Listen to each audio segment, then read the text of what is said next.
I am Milind. I belongs to Hanumangarh, Rajasthan. देखो, इसका मैं एक एग्जांपल के साथ एक्सप्लेन करता हूँ. आप कोई भी स्पोर्ट लो, उसमें जो आपका कोच होता है ना, उसको आपकी सारी सारी वीकनेसेस पता होती है, क्योंकि वो आपको 1 साल से या 6 महीने से आपको ट्रेन कर रहा है. आप जब नए कोच के जाओगे तो उसके पास आपका रिपोर्ट कार्ड नहीं होता. दो टीचर्स की अलग अलग गाइडलाइंस होती है, अलग अलग पैटर्न, सेट पैटर्न. जैसे मैथ्स का क्वेश्चन है, दोनों के अलग अलग तरीके होंगे सॉल्व करने. तो आप खुद भी कंफ्यूज हो जाओगे कि कौन सा करूं. तो जिसको आपने पहले दिन से, अगर आपको थोड़ा सा भी उन पे भरोसा होगा तो उन पे रिलाय करो, आपको डेफिनेटली आपके रिजल्ट मिलेंगे.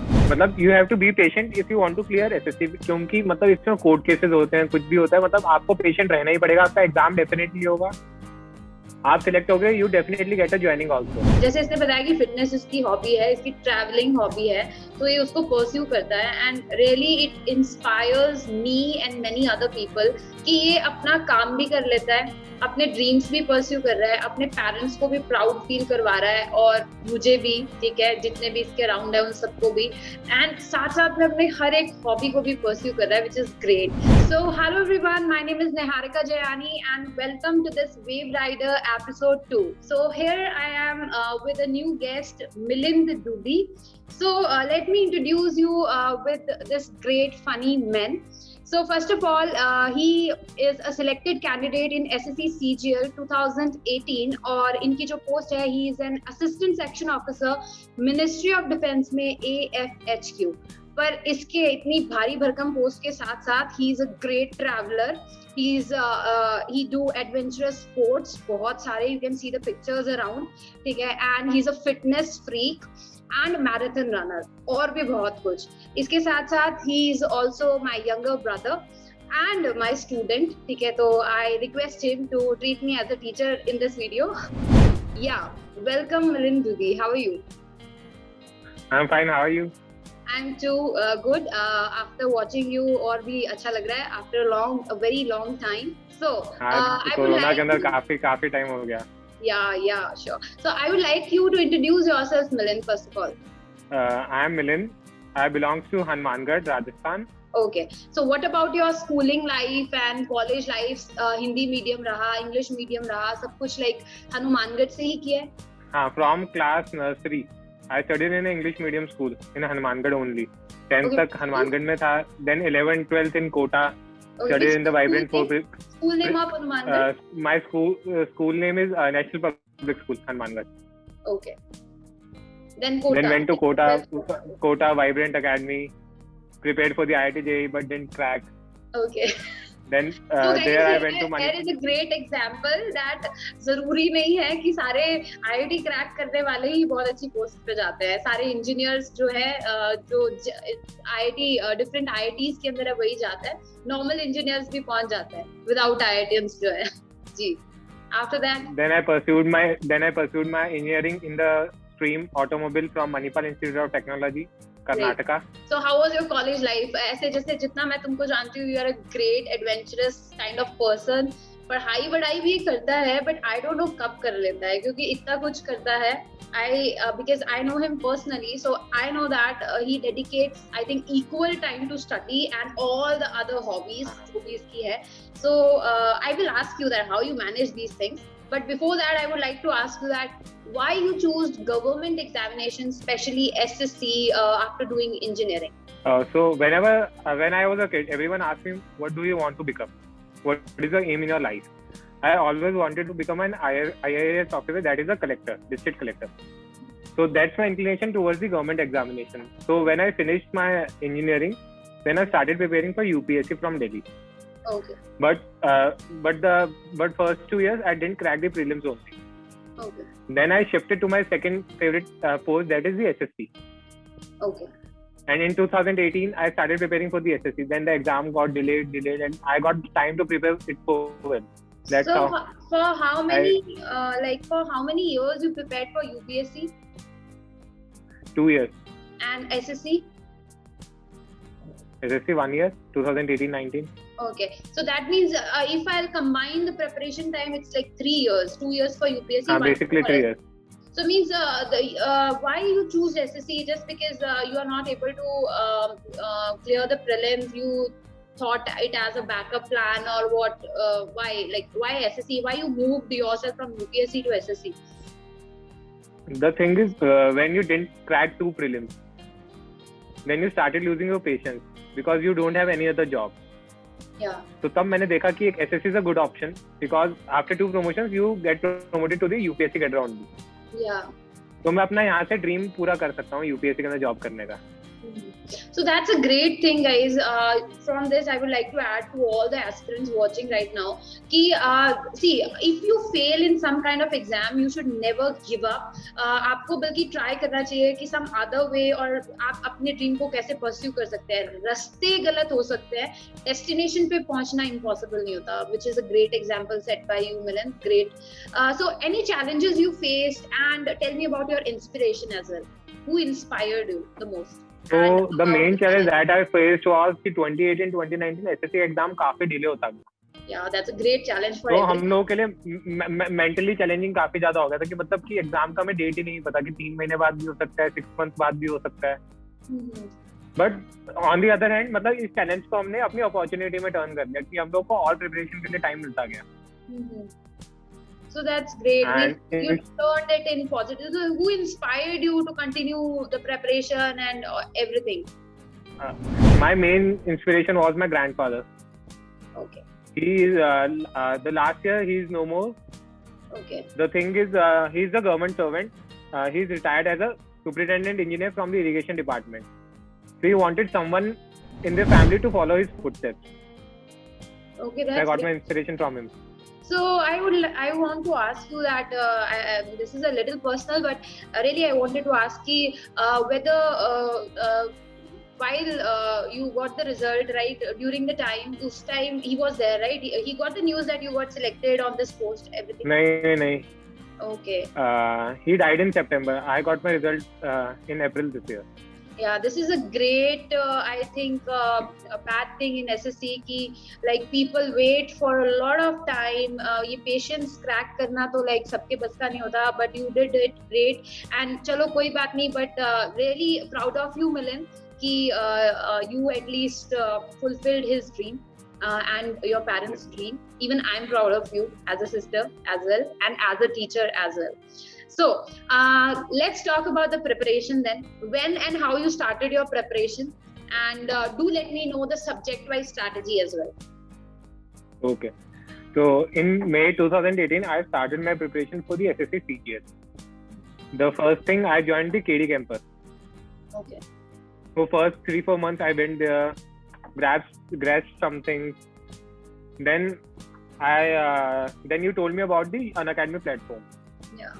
तो वहाँ पे मैंने आपकी क्लासेस लेनी चालू की, इंग्लिश क्लासेस. तो बेसिक इंग्लिश की स्ट्रेटेजी मेरी यही रही थी कि मैं आपकी क्लासेस करता था, सारे रूल्स को बारी बारी रिवाइज करता था और एसटी गुप्ता को फॉलो करता था ब्लाइंड. और मैथ्स के लिए एक केडी कैंपस के एक सर है रोहित नामा, मैंने उनको ब्लाइंडली ट्रस्ट किया था. मतलब राजस्थान में काफी फेमस है, मैंने ब्लाइंडली ट्रस्ट किया था उन सर को मैथ्स के लिए. रीजनिंग मैंने खुद से करी. मतलब रीजनिंग के लिए बेसिकली कि जितने क्वेश्चंस लगाओगे उतने क्वेश्चंस आपके लिए कम. रीजनिंग एक इकलौता ऐसा सब्जेक्ट है जितने क्वेश्चन लगाओगे आपको और ज्यादा. मतलब रीजनिंग का क्या है कि आपको फटाक से तो ग्रिप करना है क्वेश्चन को कि कैसे आप इसको सॉल्व कर सकते हो. बहुत ही ज्यादा कॉमन सेंस चाहिए. तो फटाफट जितने क्वेश्चन सॉल्व करोगे आप उतना ही ज्यादा उतना हाई एक्यूरेसी में चले जाओगे. And GS earlier I also explain that I prepared for the UPSC. PSC, that helped so you. So that helped me in GS. Okay, that's great. So you told me like English you studied from me, maths from Rohit Nama sir. So कभी मन में ऐसा नहीं आया कि मतलब I want to convey to all the students कि कुछ students ऐसे होते हैं जो completely rely कर लेते हैं एक teacher पे और उनको blindly follow करते हैं. और so कभी but सब लोग ऐसा करना चाहते हैं पर कर नहीं पाते. कुछ लोग divert हो जाते हैं कि यार नहीं. तो what is the thing जो तुमको एक ही टीचर पे रिटेन करने में मदद. जैसे मैथ्स के भी तुम एक ही बता रहे हो, इंग्लिश के भी जैसे मुझसे पढ़ लिए. चलो मैं तो तुम्हारी रिलेटिव भी हूँ, सिस्टर भी हूँ, तो मे भी थोड़ा बहुत तुम्हारा आया हो. तो मतलब एक ही टीचर पे क्यों, मतलब एक ही टीचर पे कैसे ट्रस्ट कर लिया कि मतलब यही मुझे हेल्प करेंगे. और व्हाई यू डिडंट अनअकैडमी पे भी थे तो बाकी टीचर्स हो गए या कोई और टीचर्स साइड बाय साइड की चल यार इससे भी थोड़ा देख लेते हैं. Why not? देखो इसका मैं एक एग्जांपल के लिए एक्सप्लेन करता हूँ. आप कोई भी स्पोर्ट लो, उसमें जो आपका कोच होता है ना, उसको आपकी सारी वीकनेसेस पता होती है क्योंकि वो आपको 1 साल से या 6 महीने से आपको ट्रेन कर रहा है. आप जब नए कोच के जाओगे तो उसके पास आपका रिपोर्ट कार्ड नहीं होता, तो यही सेम केस आप इधर देख लो। Yeah, I'm impressed. That's great. That's a great example. So you treated us as your coach and blindly relied on us.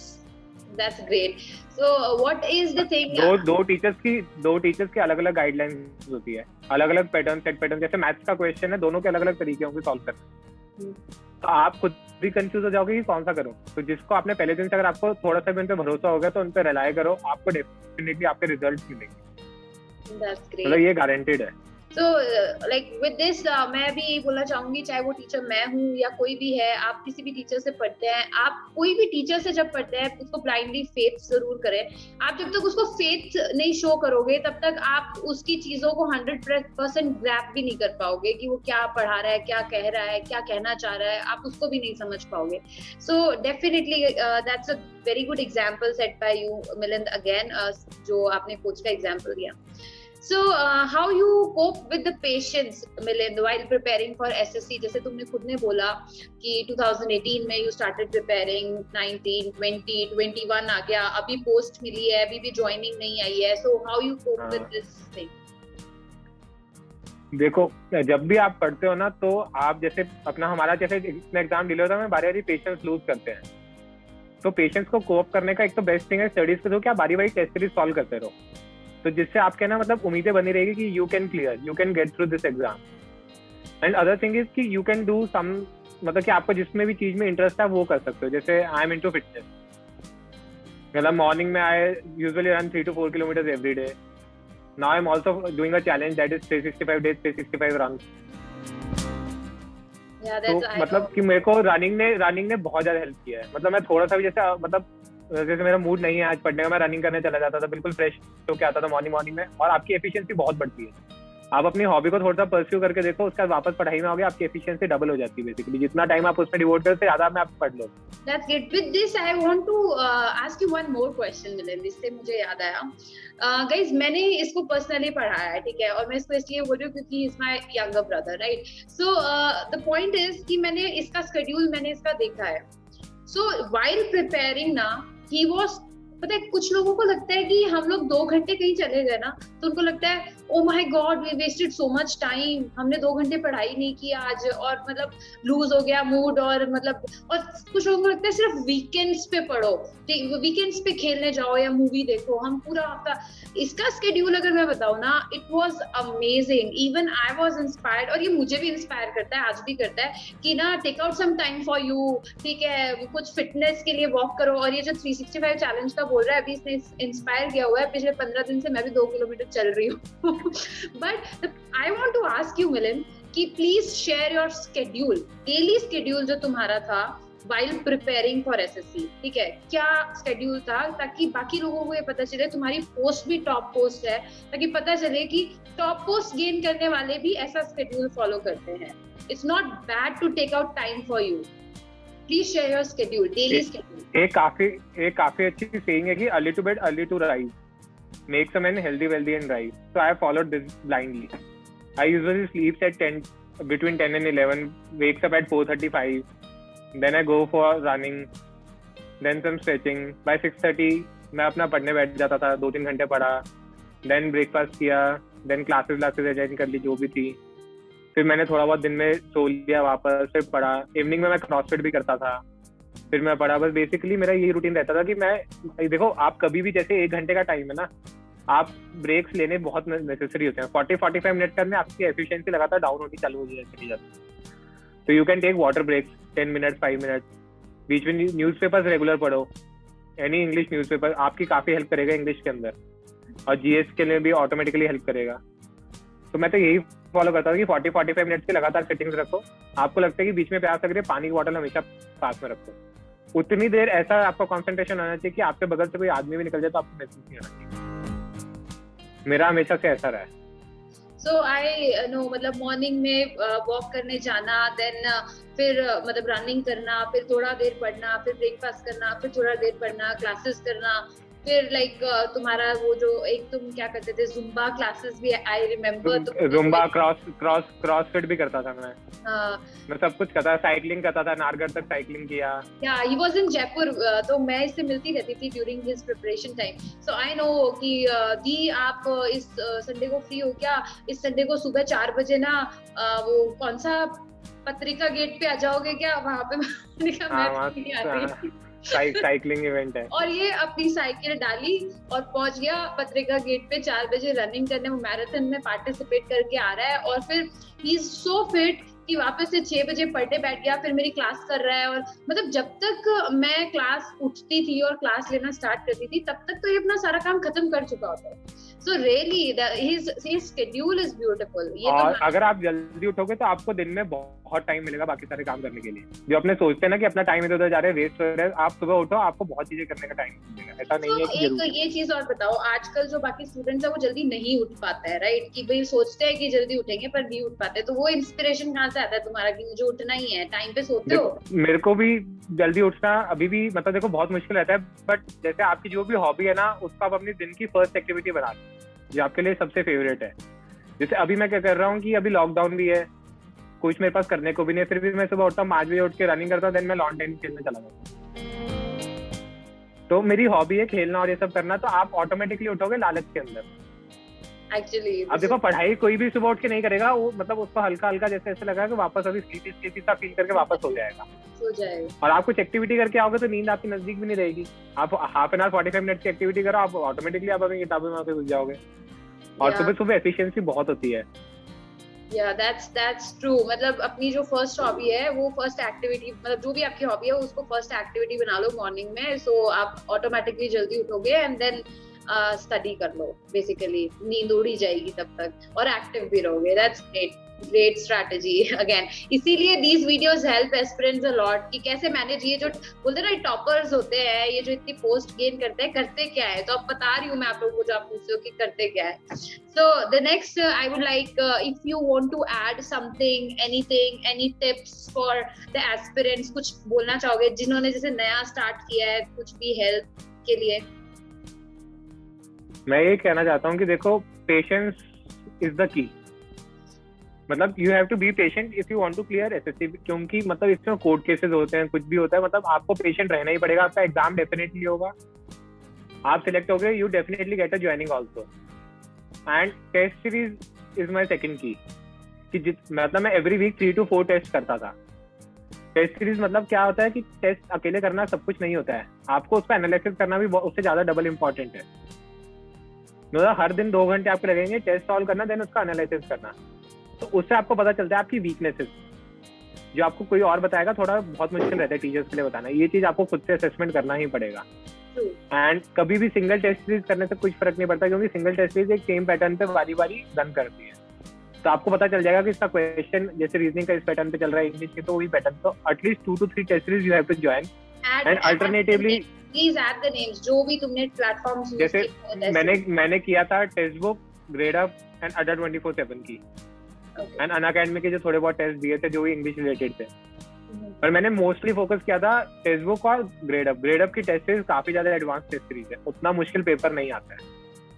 ये मैं भी उसके अंदर अगर आप 150 के अराउंड स्कोर करने लग गए तो मतलब you can easily score 170 180 in the assessee exam. वो आपके लिए बहुत सही है ग्रेड अप। मतलब आपको अगर नेक्स्ट लेवल, अगर आपको ऊपर लेवल की पोस्ट चाहिए, जैसे सीएसएस चाहिए, मिनिस्ट्री चाहिए, तो आपको एक अच्छी टेस्ट सीरीज सॉल्व करनी ही पड़ेगी।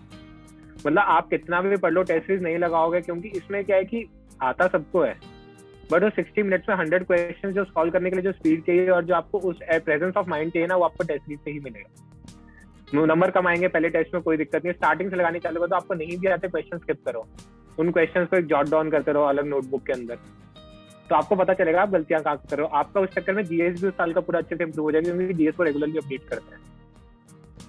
तो आपको काफी क्वेश्चन, जैसे 10-12 क्वेश्चन 25 में से जीएस के भी आपको टेस्ट सीरीज से मिलेंगे, तो आपकी जीएस में भी हेल्प होगी काफी। ग्रेट। सो मेन फोकस रखो इंग्लिश और मैथ्स पे, क्योंकि वो टियर 2 और टियर 3 तक चलेगी इंग्लिश। तो आपका मेन फोकस होना चाहिए, क्योंकि टियर 2 इज 400 मार्क्स, तो वो बहुत मैटर करते हैं। उसमें 10-20 नंबर 30 नंबर भी अगर आपके पास बोनस है तो बहुत ज्यादा मैटर करेंगे। And what about the writing at the end, जो टियर 3 आता है राइटिंग वाला? देखो मैं पिछले 7 years से न्यूज़पेपर पढ़ रहा हूँ, इधर हिंदू और इंडियन एक्सप्रेस। तो उन्होंने मेरी काफी हेल्प करी है इन द राइटिंग स्किल। मतलब मेरा लिखने वाला पार्ट काफी सही है, मतलब काफी स्ट्रांग है, क्योंकि मैं आर्टिकल्स पढ़ता रहता हूँ। अभी भी नॉर्मली मैं ब्लॉग्स पढ़ता रहता हूँ, आर्टिकल्स पढ़ता रहता हूँ। पॉलिटिक्स के बारे में मुझे काफी इंटरेस्ट है, वर्ल्ड पॉलिटिक्स के बारे में काफी मैं पढ़ता रहता हूँ। इकोनॉमी क्या चल रही है इंडिया की, वर्ल्ड में क्या चल रहा है, WHO क्या करता है, IMF क्या करता है, यूनिसेफ क्या काम करता है, यूनेस्को क्या करता है। तो मतलब इन सब चीजों से आपको बहुत हेल्प मिलेगी। एंड राइटिंग के अंदर मेन पार्ट है कि मतलब कोट्स बहुत इंपॉर्टेंट है। अगर आप कोई भी ऐसे या पैराग्राफ है जो भी चीज लिख रहे हो, तो आपके कोट्स बहुत मतलब जरूरी नहीं है कि आप महात्मा गांधी का कोट ढूंढ के लेके आप खुद से भी जनरेट कर सकते हो वहां बैठ। आपके पास बहुत टाइम होता है राइटिंग पार्ट लिखने के लिए एग्जाम में, क्योंकि लेटर आप 12 से 13 मिनट में कंप्लीट कर सकते हो। आपके 45 to 47 मिनट होते हैं 50 मार्क्स का ऐसे लिखने के लिए। तो कोट्स डालो इनिशियली और एंड में, एग्जाम्पल से एक्सप्लेन करो अपनी चीजों को। एग्जाम्पल्स सब बहुत सही होते हैं कि मतलब बेसिक एग्जाम्पल्स लो, और ज्यादा आपको मतलब हाई फाई चीजें नहीं लिखने की जरूरत है। सिंपल इंग्लिश के अंदर एग्जाम्पल्स यूज करो ताकि अगले वाले को भी अच्छा लगे, इंप्रेसिव होना चाहिए। ये नहीं दिखाना कि हमने बहुत अच्छे वर्ड यूज किया, इससे कुछ फर्क नहीं पड़ता है। That's great. So मतलब this is all about the strategy and teachers और सब बता दिया तुमने। So अब मुझे ये बताओ कि सिलेक्शन वाली फीलिंग, मतलब सिलेक्शन हुआ उस दिन क्या हुआ, एंड जब सिलेक्शन हो जाता है after that your family reaction and everything, how was that? कैसा लगता है ताकि एस्पिरेंट्स जो है एटलीस्ट उससे मोटिवेट होके मे बी थोड़ा मोटिवेट हो? देखो मतलब result was announced on 1st of April। Okay. तो वैसे भी एक जिंक्स था। I remember. तो एक जिंक्स था कि this can be an April Fool also। And that day I am helping my father with his business thing, something related to accounts, and we got stuck in some calculations the whole day। Okay. तो जब result announce हुआ हम भूल ही गए 2 दिन तक। तो हमने कुछ हमें याद ही नहीं रहा कि हम अकाउंट का क्या काम कर रहे थे, क्या कैलकुलेशन था। जो सुबह से टेंशन था सब खत्म हो गई। Okay. इतना एक्साइटमेंट, बस एक ही दुख था कि ग्रैंडफादर नहीं थे बस। That's the only guilt I have. Okay, of course that will be, मुझे भी लग रहा है, but ठीक है, जैसे भी जहाँ पे भी है, he must be very very proud of you। And secondly, I also remember the day you called me on he called me on 1st April, and he said कि दी मेरा मिनिस्ट्री ऑफ नॉट मिनिस्टर मेरा हो गया, selection हो गया। Post आई थी क्या उस दिन 1st April को? हाँ पोस्ट आ गई थी, पोस्ट आई थी। हाँ तो he said मैंने बोला रिजल्ट इज आउट, आप कैसे अप्रैल फुल बना रहे हैं? हाँ he was like पागल मत बना। I was like कि पागल मत बना, बेवकूफ बना रहा है, मुझे पता है तू अप्रैल को। नहीं दी मेरा सच्ची हो गया, मेरा मिनिस्ट्री ऑफ डिफेंस में हुआ है। मैंने कहा सच्ची बता? कि हाँ सच्ची हो गया। मैंने कहा अप्रैल फूल तो नहीं बना रहा है April fool. So this was the reaction. तो इट वाज वेरी डिफिकल्ट ना, सब मिक्स हो गया होगा। हाँ मतलब काफी लोगों के साथ हुआ, मतलब काफी लोगों ने बहुत मतलब मीम्स भी बने थे ट्विटर पे, अगर आप देखोगे ना कि मतलब कि SSC made April fool of everyone, मतलब no one is relying on the result. मतलब काफी बड़ा जिंक्स हो गया था ये। And secondly I would like to add कि ये जितने मजे कर रहे हैं ना after the result guys, really it will motivate you. I will share the pictures on screen, आप लोगों को दिख रही होगी, ठीक है? मैंने इससे मांगी है ये सारी फोटोग्राफ्स, यू कैन सी कहाँ कौन सी कंट्रीज घूम चुके हो। जैसे इसने बताया कि फिटनेस इसकी हॉबी है, इसकी ट्रैवलिंग हॉबी है, तो ये उसको परस्यू करता है। And really it inspires me and many other people कि ये अपना काम भी कर लेता है, अपने ड्रीम्स भी परस्यू कर रहा है, अपने पेरेंट्स को भी प्राउड फील करवा रहा है, और मुझे भी, ठीक है, जितने भी इसके अराउंड है उन सबको भी। एंड साथ में अपने हर एक हॉबी को भी परस्यू कर रहा है, which is great. So tell me about your travelling stories and adventurous stories, थोड़ा बहुत इसके लिए भी बताओ। So in 2014 when I was 19 years old, I got an opportunity from my college to travel to Russia on an internship for 2 months. So it's like dream come true for a 19-year-old kid traveling alone to a new country. No one knows English there. तो थोड़ा डर भी था, excitement भी काफी था। तो वहां से मुझे कीड़ा लगा ट्रैवलिंग का। Okay. और मैंने इंडिया भी काफी घूमा, ऐसे नॉर्थ ईस्ट बचा, Leh Ladakh, south India, Andaman. Then I traveled to London, UK, Oman. Then I visited Singapore, Thailand.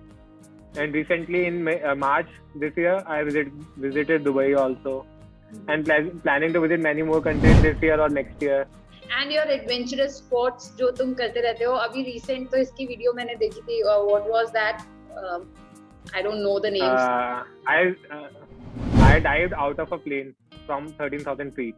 Oh, great. So मतलब Did scuba twice, ठीक है, rafting मिनिस्ट्री ऑफ 2 बार. डिफेंस मिल गया है, ठीक है, आप असिस्टेंट सेक्शन ऑफिसर बन गए हो. उसके बाद द फीलिंग इज कि हम लोग 13,000 फीट से नीचे कूदेंगे. So this is the happiness. Okay, that's great. So anything you want to add, Milind? Anything? बस कुछ नहीं, be patient, work hard, you will definitely get success. So with this, thank you so much, Milind. Thank you so much for your time. As a sister, I'm very proud of you. And as a teacher, ठीक है, thank you so much for taking out time for your teachers. ठीक है, as I always say कि सारे students जो होते हैं जब पढ़ रहे होते हैं तो होगा तो ये करेंगे वो करेंगे होता है, बट when finally जब चीजें हो जाती हैं so उस वक्त अगर वो टाइम निकाल ले टीचर के लिए तो it means a lot to them. And thank you so much for taking out this time for me and for this video and for helping all those aspirants जिनसे इसमें मदद मिलेगी. And in the end I would like to add guys कि really you guys can your dreams will come true. और उसके लिए जरूरी नहीं है you have to study 8 hours 9 hours without pursuing your hobbies. So he is a man जिसने ये prove किया है. And even failures are also part of life. ठीक है, जो लाइफ में आते हैं तो उससे give up नहीं करना होता. He even आप definitely failure से सीखते हो. failures आने भी जरूरी है. फिर सक्सेस मिलती रहेगी तो जिस दिन आप फेलियर लोगे आप एक्सेप्ट ही नहीं कर पाओगे अपने जीवन में. Yeah. So basically mental harassment और मेंटली वीक होने का सबसे बड़ा रीजन ये होता है कि लोग अपने फेलियर को एक्सेप्ट नहीं करते. Start accepting your failures, you will definitely get success. Yeah, that's true. So that's great, Milind. Really. मतलब ये मेरे को मेरे डैड ने ये हमेशा से ये कहा है कि मतलब कोई भी जैसे बिजनेस करोगे तो मतलब ऐसा नहीं है कि आप हमेशा ही प्रॉफिट में आओगे. मतलब डैड मेरे बिजनेस कर रहे हैं 32 ईयर्स से, तो वो कहते हैं ऐसा हमेशा नहीं है. आप लॉस भी होता है तो आप लॉस से सीखते हो कि हाँ ये गलती हमें नेक्स्ट टाइम नहीं करनी है, हम इस लॉस को कैसे बचा सकते हैं. नहीं तो कभी कभी इतना ज्यादा प्रॉफिट कमा रहे हो एकदम से लॉस करते हैं कि आप इतने सारे सारी कमाई एक बार में उड़ा देते हो, खत्म हो जाती है, आपको पता ही नहीं चलता.